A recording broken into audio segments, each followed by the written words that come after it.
Nous l'avons voulu parce qu'il y a un partenariat entre Faso Tourisme et la mairie de la ville de Ouagadougou. Et nous avons demandé à ce que les agents de la mairie puissent découvrir ou redécouvrir leur ville. Et voilà pourquoi on a commencé d'abord par les secrétaires, après c'était les agents et ensuite nous terminons par le personnel conducteur de la mairie. Et il faut reconnaître que nous avons l'habitude de sortir avec pas mal de gens dans la ville de Ouagadougou et à la fin de la sortie, nous remarquons que les gens découvrent à nouveau ce qu'on a comme potentialité touristique et attrait touristique dans la ville de Ouagadougou, qui sont sous nos yeux, mais souvent ça passe inaperçu.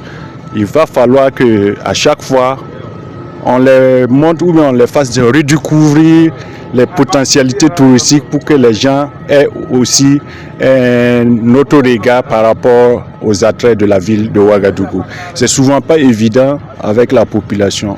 Nous sommes dans notre ville, mais on ne connaît pas très bien la ville. Par exemple, ici, nous sommes au parc urbain Bangrouéro.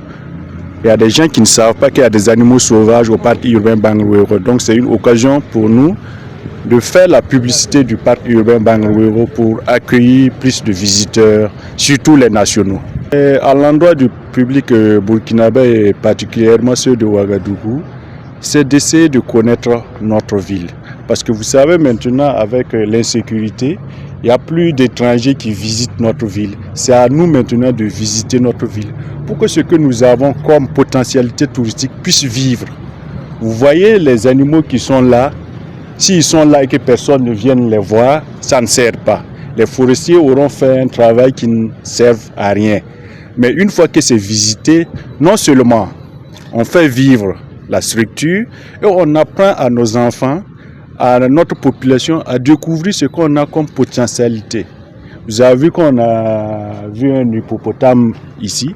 Ce n'est pas donné à tout le monde parce qu'ailleurs, on ne peut pas imaginer qu'un être humain puisse s'approcher d'un hippopotame à 2 mètres.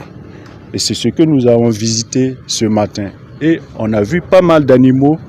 Un serpent, un boa, un python, ce n'est pas donné à tout le monde de s'y approcher. Mais on l'a visité. Et à l'intérieur de ce parc, vous allez voir qu'on a aussi des animaux, pas en cage, mais dans la nature. À l'intérieur du parc, qui vivent en liberté. Donc c'est pour dire que c'est un site que la population ouagalaise doit visiter à tout moment. Tout d'abord, je voudrais remercier nos autorités.